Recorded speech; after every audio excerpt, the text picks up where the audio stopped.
Hello, good evening, and welcome to Ivision, a glance at the Caribbean. Today on our show, we have Mr. Charles Mattocks. Hey, how you doing? Hello. Nice to see you. Nice to meet you. Yeah, good. Now, we are so happy to have you on the show today, Yeah. and I guess we could start off a few questions about where are you from?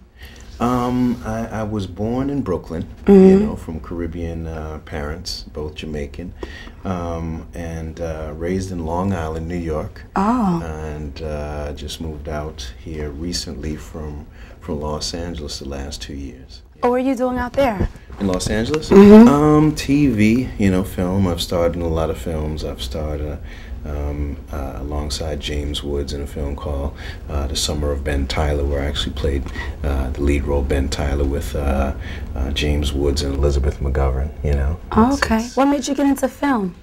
You know, I started off in music. You know, and I don't like to talk about my history so much, but my uncle was Bob Marley. So I knew I wanted to do something fantastic in this world, you know, and I started off making music. The music I was making back in the days was probably rap music, because that's the only thing I could do, you know. And once I started doing music, and I just was in New York City and Manhattan a lot, just running up and down the streets trying to figure out how to, you know, get from one point to another. So I remember walking by a movie set one day, and there was a guy standing out there, and I said, well, how do you get in a movie? He kind of brushed me off. He said, you gotta have an agent. And I'm thinking, wow, you know, as a young kid, I mean, how do you get an agent? I mean, it's almost unbelievable of a thought, you know. So I got into movies because I had a son, and my dream was I wanted to be on Sesame Street. So I thought it was so cool. I'm like, well, you know, if when my son grows up, you know, a little, you know, 2 or 3, that he could watch Sesame Street and see his dad. Wow. So I asked a friend of mine who was managing me, and she was good friends with Michael T. Williams, who played Bubba in Forrest Gump. So he helped me get an agent, and next thing you know, I'm out auditioning for movies, and just it started to progress like that, you know. Wow. Yeah, I mean, understand the progression from where you started, because I know there are a lot of young African artists, of course, people who want to get into filming. How, can you give some more detail on the steps on how to do that? And that's part of what I, you know, with me and my show now and everything is almost like an education. I want people, because a lot of times you see these magazine articles about success stories, and you see these people that went from 0 to now they're making $5.5 million a year, and you're like, yeah, hooray for them. But how did they do it? You know, who did they have to borrow money from? Who did they have to?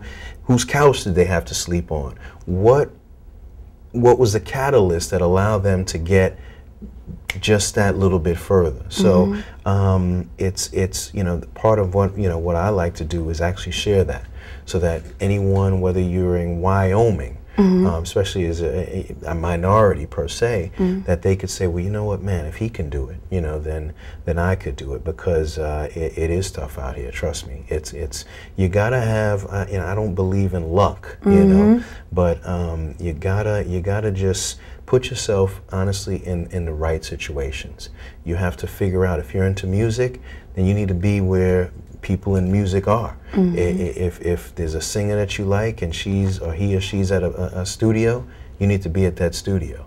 You need to be zealous in everything you do and never give up. If you're into acting, then you need to try to be an extra and get on movie sets and talk to other actors, and try to, you know, dabble in figuring out how to get from one point to the next, you know. Wow, that's very true. Yeah.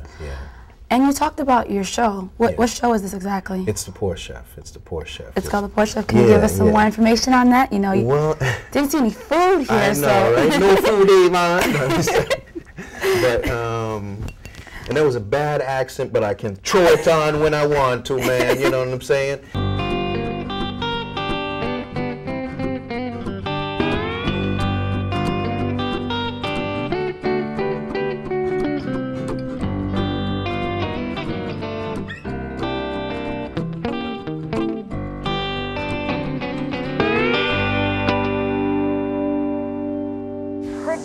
penny pincher cook. He calls himself the poor chef, Charles Mattocks. Hey. Recipe for some cheap eats with the poor chef. He wouldn't take a bad picture either. Never. Love it. I love it if it's cheap, and so does Charles Mattocks. He is called the poor chef. I got my poor chef here, Charles Mattocks. Speaking of food, Lindsay's in the kitchen cooking up something with the poor chef. That's right. I'm here in the kitchen with my favorite man. He's actually a stress reliever for myself, the poor chef, Charles Mattocks.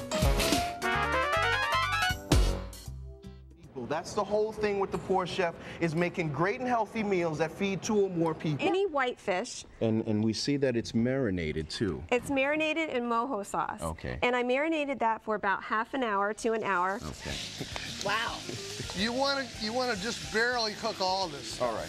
It should all be nice and crisp. Okay. And also, if everybody wants to see this recipe themselves, they can go to thepoorchef.com. Yep. Eat cheap, but eat well. Eat cheap, but eat well. Eat cheap, but eat well. But no, it's the poor chef, and when I moved out to Florida, I was not the best cook, and my son was tired of microwave dinners, and he used to say, "Dad, when are you going to make that one meal?" I only had one good meal I knew how to make, so he wanted that one good meal. So, you know, being a fan of cooking shows and loving cooking shows, he actually came up with an idea. He said, wouldn't it be cool to see, like, regular people cook? And I thought, wow. You know, I've never seen that, because you see all these shows on TV, on the food networks, where you see these big, elaborate meals being made all the time. You see expensive meals being made all the time, meals that most of us can't afford and don't know where to go to buy these ingredients. You know, you're not going to spend, you know, $100 or $200 to boil down 3 lobsters to get some lobster broth. Especially for kids. Exactly. So, and another thing that I wanted to do with me starting the show is I wanted to see people like me on TV. And when I mean me, I don't mean so much a minority, but I just wanted to see average, everyday people. But what I'm able to do now is to showcase, when was the last time you, right now, you watched a cooking show where you saw a Jamaican on TV? Never. No. When was the last time you seen a Haitian on TV cooking? Never seen that. A Dominican, a Puerto Rican, a Cuban. I mean, you just don't see those type of things of people on TV. So we like to say we go from trailer park to Beverly Hills. So we're going all across the country basically in search of the best budget meals. But there's a couple of catches. You only have $7 to make a meal, and it has to feed 2 or more people. $7? $7. Wow. Thing I like to talk about is also minorities and the credit. You know, we're not taught when we're in high school that we have to protect our credit. Yeah, so by the time we graduate, man, and we're hitting, you know, college, you know, our credit, whatever little credit we got, is done messed up, and then for the next, you know, 10 years, we're trying to get that beacon score from 500 to 550. You know what I'm saying? So yeah, a lot of people don't understand the concept behind credit. They don't. You're not really taught that until later, and it's not until you go get a car and they're like, no, your credit score is this, you're unable to do that, and it's then you see the mistakes that you've made. And it's important because, you know, this is important. You can't, you know, it stifles a lot of your future if you can't buy a house, if you can't get a good car. So now you have to ask other people, you know. So we're trying to do something. Like I said, right now, my main goal is a poor chef. We want to establish that and do whatever we can to make it a successful show. We're very happy with NBC right now, you know, daytime WFLA, for giving us the opportunity to do what we're doing. It's a great staff over there. Lindsay's on the show, who used to be on The Real World. Wow. Yeah. So great staff, great producers, and we're having a lot of fun. Okay, once again, Charles, thank you for coming on the show. All right, no, thank you. No, thank you. All right, once again, I'd like to thank you for joining us on Ivision, A Glance on the Caribbean. If you have any ideas or you simply like to be on the show, check us out on the website or give us a call. Once again, keep your eye on the Caribbean, because it is ours. Yeah, man. Yes, soldier. Oh, you didn't want me to sing or dance. No.